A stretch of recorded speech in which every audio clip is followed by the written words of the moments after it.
Please join us in welcoming to the stage Jerry Root.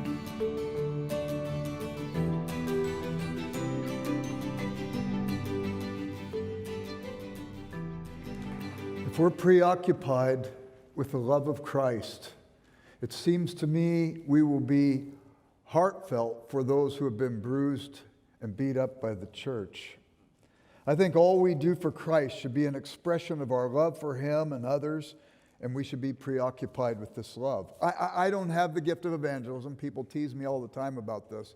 I wasn't a great athlete either, but I started for 3 years on a championship team. It meant because I didn't have the gifts, I had to be in the film room watching and learning from my mistakes. And I think we as Christians need to learn from our mistakes as we see people around us who have been beat up and bruised by the church. I have evangelism as a high value, as all of us should. And consequently, we learn from these things. I want to speak to you about what I've learned particularly this morning about those who have been bruised and burned by the church. And I have the privilege of sharing the gospel every week. But I want to draw on some things from the early days of my years as a Christian, so please indulge me in that regard. If we're preoccupied with the love of Christ, we should be able to hear the voice of those who have at one level or another been hurt by Christians. When I was a brand new Christian in my first year of college, there was a guy at my school, the college, who was an electrician, and he attended my church. And every time I saw him, for me it was like an oasis to see a brother in the Lord. But he always complained about the people he worked with. They were mad at him because he was a Christian. They were upset because they had had bad experiences. And he responded in kind and was difficult, hostile. Matter of fact, one time he went to throw a punch at one of these guys, got fired by the school, and I looked at this and thought, some people are bruised and bleeding, and they're angry. We can't respond in kind. And I learned from what this man did. That next summer, I was working pipeline construction. And I was working with a jackhammer with a hard crew. And these guys, when they found out I was a Christian, they had bad experiences with the church, and they were after me like flies to stink. They made fun of me constantly.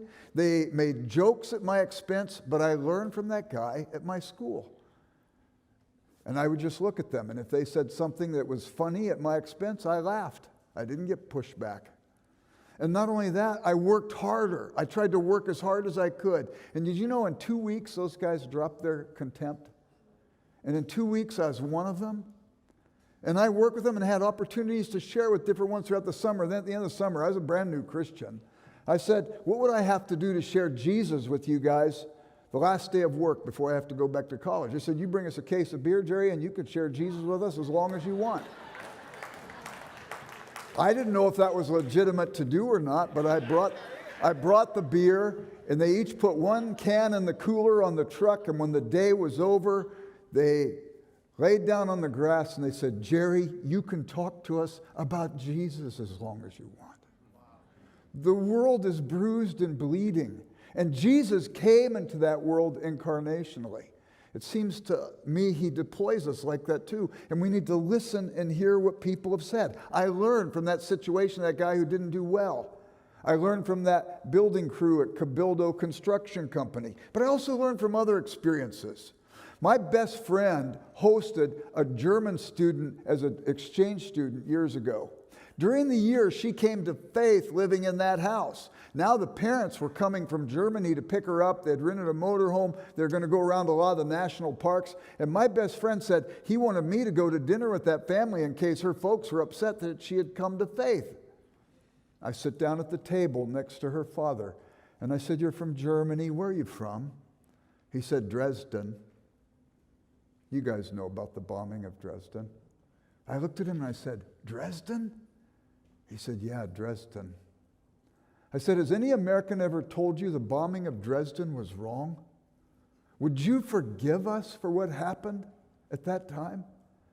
His eyes filled with tears. He said, I wish my dad was here to hear you say that, because I have no memory of him without his being bitter about the bombing of Dresden.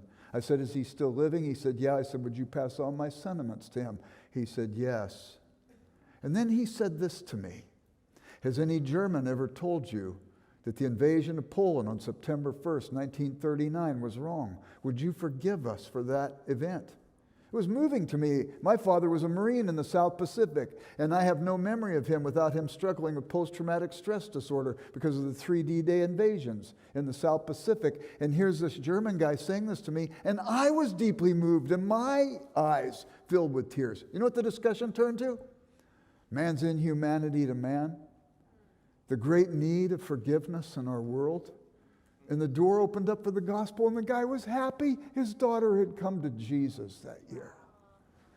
I found it another place. I went to Oklahoma City. I was doing a wedding down there, and I wanted to see the Murr Federal Building Memorial. I don't know if you've ever been there. It's extremely moving. People whisper as if they're in a cathedral in Europe. And while I was there, I saw 2 black policemen who were there. And I walked up to them. I said, were you on duty the day this happened? They said, yeah. One guy said, I was 10 miles away, and it sounded like it blew up right next door to me. The other guy says, I was a block away. I was the first guy on site. There was a nursery that they had in that building. And he said, I heard the baby screaming, and I'm pulling children out of that horrible situation. And I'm looking at these 2 black policemen, and we start talking about man's inhumanity to man, and I look at them and I say, you two, has any white guy ever said to you, he is as embarrassed as all get out about the sorrow of our country and slavery and so on? Would you allow me to stand in place and ask your forgiveness for what happened? Their eyes filled with tears. My eyes filled with tears. And they said, nobody's ever asked us that before. And all of a sudden, the conversation opened up. And I learned, if I meet a person who's bruised and bleeding by virtue of something some Christian has done, I say, tell me your story. I want to hear about it. And you get the vitriol, you get the anger and so on. And then, when that's over, from what I've learned, I just say to them, you know what? I am brokenhearted as I hear your story. Would you let me stand as a surrogate in the place of those people who hurt you and ask for your forgiveness?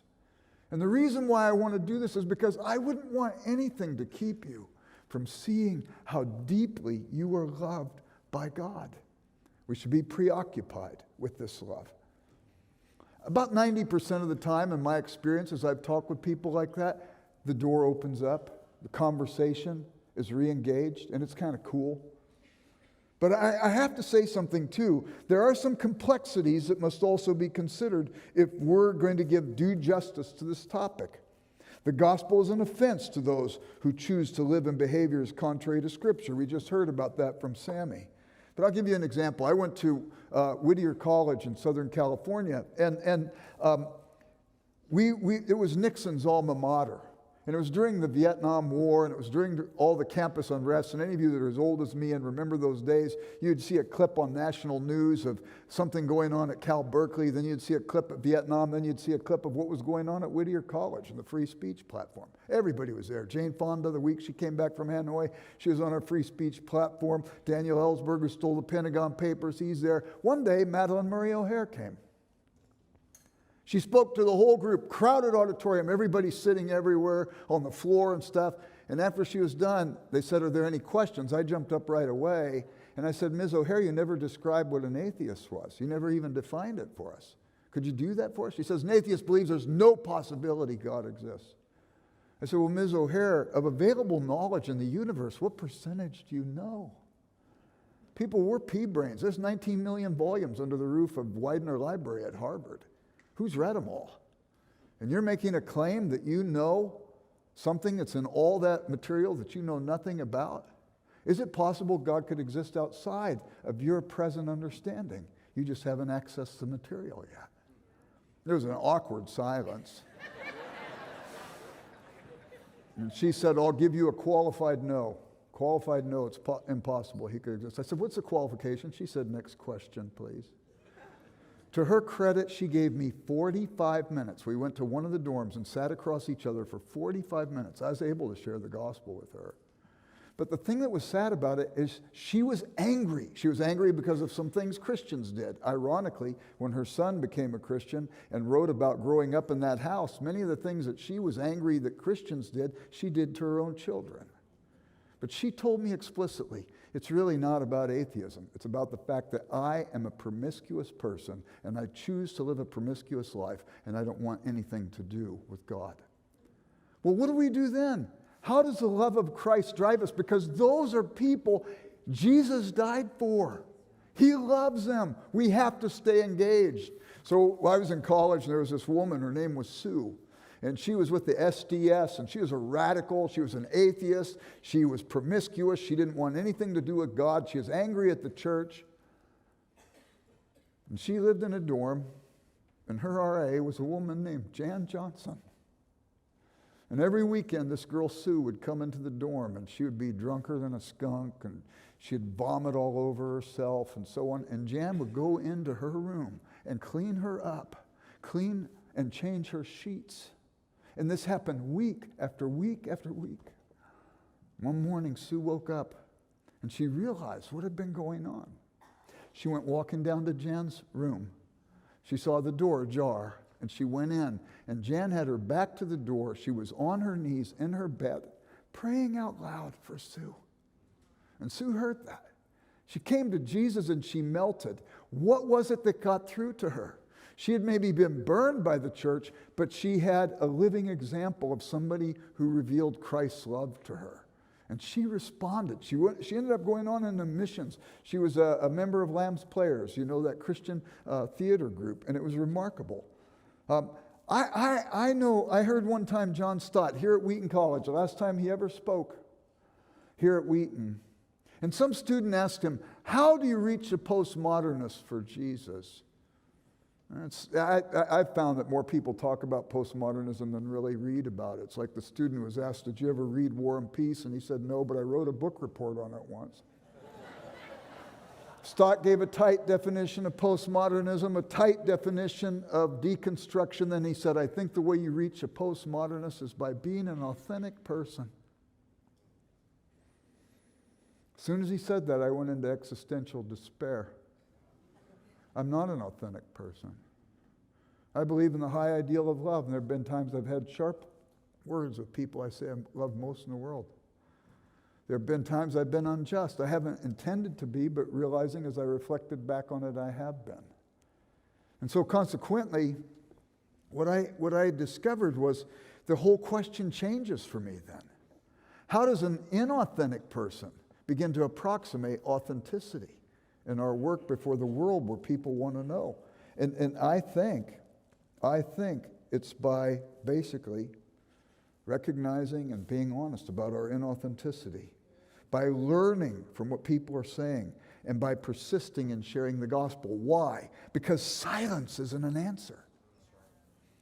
The gospel is the power of God unto salvation, and the world needs Jesus. When I grew up in South Central Los Angeles, it was a rough area. The gang started right around where my house was. I used to carry a gun sometimes at school. It was stupid. My frontal lobe wasn't fully developed. And I go to college, and I play on football in college, and I joined a fraternity, and our fraternity was crazy. And they did stupid things at the pledge activities, and I remember going through all of this stuff. And so after I became a Christian, I'm pledging the fraternity, then the next group goes through after I'm in the fraternity, and I did the stupid things to them that were done to me because I thought that's okay. I didn't realize that when I was sharing Jesus with them and urinating on them that there was an incongruity there.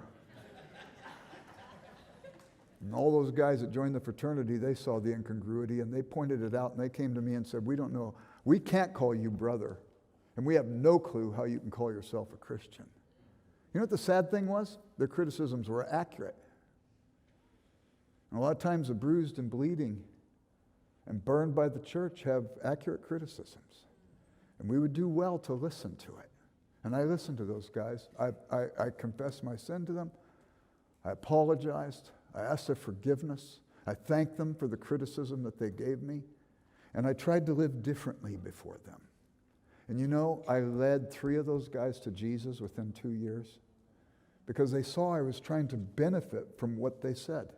Thomas Aquinas said an abuse doesn't nullify a proper use. If you judge any segment of society by its worst examples, nobody could stand. We need to hear what people are saying so that we could do better, so that we can authenticate the gospel by showing the transformative power of the grace of God in our own lives and our own communities. I don't believe anybody's very life-skilled. I don't believe anybody's ready to get married. I don't believe anybody's ready to have children. If you waited till you were, the whole human race would end this generation. I think we function at levels of awkwardness. A toddler learning to walk falls down and gets bruised.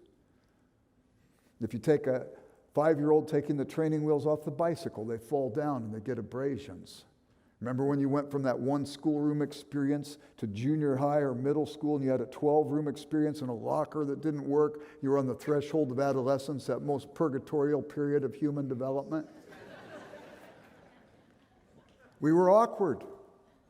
I would even go so far as to say if you're not awkward someplace in your life, you're just not growing.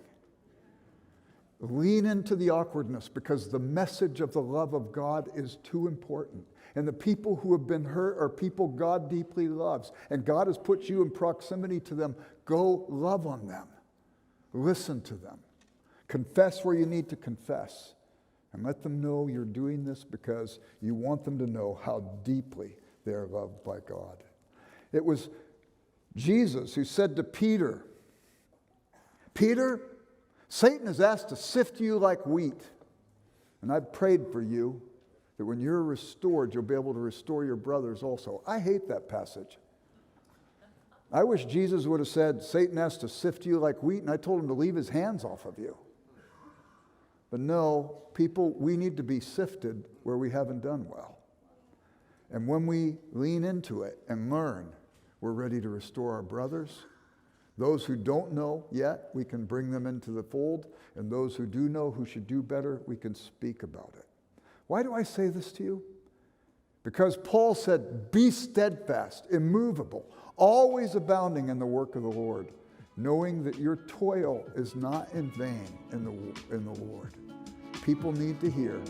We're proximate. We need to tell. And we need to be sensitive to the situation. Blessings.